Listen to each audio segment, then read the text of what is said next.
l'arrivo del mese di settembre giunge anche il ciclone Poppea, che porterà tempo fortemente instabile sulle nostre regioni. Vediamo il dettaglio. Sul Veneto rovesci e temporali diffusi su gran parte del territorio e distribuiti in modo irregolare. Ci sarà anche un crollo termico con temperature massime che saranno comprese tra i 21 e i 29 gradi, valori notturni attesi sui 17-21 gradi circa.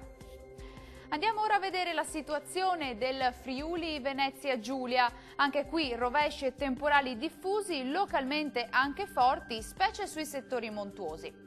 Diamo uno sguardo alle temperature, le massime risultano essere in calo, previste tra i 23 e i 25 gradi, minime sui 19-21 gradi circa.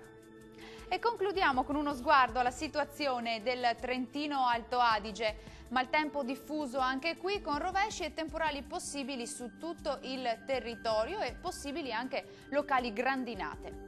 Crollo termico di circa 10 gradi, temperature massime sui 24-26 gradi, valori notturni intorno ai 18 gradi circa.